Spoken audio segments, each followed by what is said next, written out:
It's vital for helping the scene grow in esports journalism and helping yourself grow as a content creator to network and build up relationships with other content creators, especially ones that you admire. You might not even know them on a personal level. And a key aspect of that in terms of supporting them is to use your own network of influence and exposure to help expose people who like your stuff to their stuff and to get it out there and all help each other spread out quality content that's well done with effort, skill, improvement being shown, interesting perspectives, unique opinions. These are important things to get out there in the community. And anyone who's followed me over the last few years will see that I take a very proactive role in trying to support content creators that I appreciate in whatever game it might be. I mean, obvious examples in League of Legends would be like Fion, Kelsey Moser, Emily Rand, Crumbs even when he started doing videos.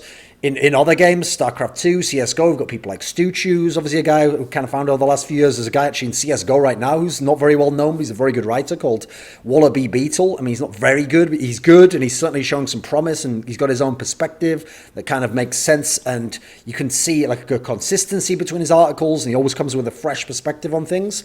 Now in Overwatch, as I've gotten into the game, I've found a few people there. We've got this guy Flame, who does these great analytical breakdowns on YouTube. We've got Kirby, who does videos on different topics to do with the scene and balance change, etc. We've got Tufts J, who's trying to do kind of like an analytical approach to like how certain heroes are used in the game and what the competitive scene is in terms of the metagame. And the problem with some of these people is some of the first names I listed, they're all the famous ones now. Now, not just because of me, but because of me, people like me who spread their content, who gave them time, exposure, and used our influence to put their content out there. And now, over time, they've become established writers. They have full-time careers. They write for big websites. Most of the other names I listed after the League of Legends ones, a lot of these guys, they haven't made it to that level yet. I don't know, everyone can't necessarily make it that level, but they're not at that same level of status, stature, exposure, influence, to where they don't need support directly. And I'd argue everyone needs support. Upvotes on Reddit, posts that are quality, help everyone. They offset idiots as well. Posting stuff on Reddit helps everyone. Retweeting stuff helps everyone. Doesn't matter what level you're at. Because these are people who do good work. They put in the effort to improve. They've developed unique voices, and their perspectives have value whether you agree with it or not. Because when someone makes a good argument and is articulate with it and it's logical and they bring in good examples, it doesn't matter ultimately if you agree that champion character, whatever, is overpowered or whatever. It's the way they make the opinion that will be interesting and have entertainment value, and in fact value even just as food for thought. So wherever possible, promote these people on Twitter. Mention them where appropriate. Submit their content to Reddit. One of the problems of Reddit for the newer content creators is to have a Reddit account and submit your own content to Reddit means there's this guideline out there called the 9-to-1 ratio rule, which means that for everything you submit, I mean, it used to be you had to submit 9 other things that had nothing to do with you and didn't benefit you and weren't your content. Now they say just do 9 Reddit posts or something, which in itself is still kind of shaky because then you never know, depending on which subreddit, how they'll enforce that rule. But the problem with this is, if you're someone who makes a lot of content, you're trying to make a run as an esports content creator and become more known and develop good work and be very productive, you're going to run into big problems having to do a lot of Reddit comments, having to find a lot of things to post in order to maintain that ratio. And the problem is, this is an admin level problem on Reddit. It's not just people who are mods of subreddits who made this rule up. So don't blame those guys. They're just having to enforce it because this is there's a difference between mods. They're the people who just moderate the subreddit, and admins are the people who run Reddit itself and decide the rules and guidelines. So it's an admin-wide decision that is then enforced by mods because they have to do it to be able to have their subreddit, even though some, I won't mention them because they don't want to get them in trouble, certain subs give you a little bit more leeway, which is nice, but you can't get away with that on all subs, especially not huge subs, and in all respects. It's going to have to be some policing of that if that's what the admin-wide rule is going to be for the site.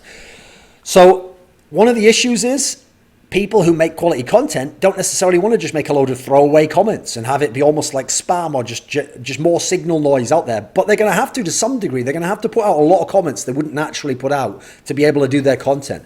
But that's not needed if the community supports each other. It's not needed if content creators support each other. Now, don't go to those people and make an explicit deal like you post my stuff, I post yours. That will, if it ever comes out, obviously be found out or considered by mods and admins as some sort of collusion and vote manipulation. Don't do that, obviously. What you should do is do what I do. if you see someone else who's a content creator, like some of the people I just mentioned there, if I see their stuff, the first thing I do is try and submit it to Reddit. If it's already posted, it will show you already. It's not a problem. If it's not, great. At least I've helped to get it out there. Now it's on Reddit. Now he doesn't have to post it. If I see it on Reddit, if I think it's quality content, I upvote it. I make comments about it. I retweet what they say on Twitter. Sometimes if it's really good, I might post it on my own Twitter, since putting a tweet is actually better than a retweet because people can turn off retweets.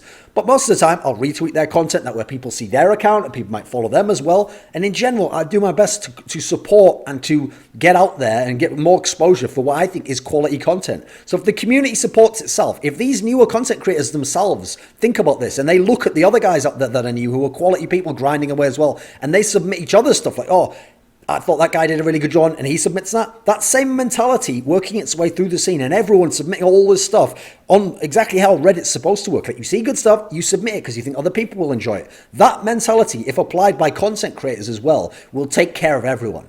That way, everyone's content's getting out there on Reddit. That way, everyone's having a chance to succeed. That way, everyone's getting the exposure, but not everyone's not getting wrecked by these particular rules. Everyone's not having to do their own self-promotion all the time.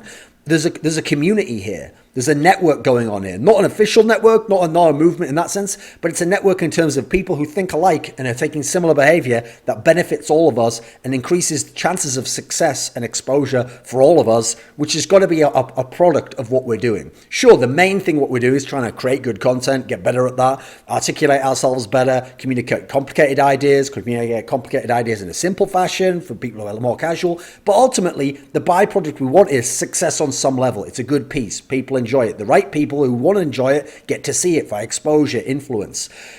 So we need people to build a community like this, where it's people who create good content and we use our influence, we use our reach to help expose people who like our stuff to other stuff so they can see if they would like it as well. And that means Reddit, that means Twitter, that means supporting the other content creators out there. Because if we don't do it, it's going to take a long time before people get to the point that I'm fortunate enough to be at after a long time, where I don't have to submit my own stuff to Reddit because I have enough followers, enough people subscribe that they will submit the videos, they submit the stuff, they do it of their own accord, exactly the way Reddit's supposed to work. But early on, people who are content creators, if you're struggling, if you're not getting stuff out there, think about this and help another guy out. Find a guy who you think's quality and who's not getting out there, and you be the proactive guy who starts the ball rolling and gets some of his stuff out there. And if we do this, all the good stuff is going to get out there.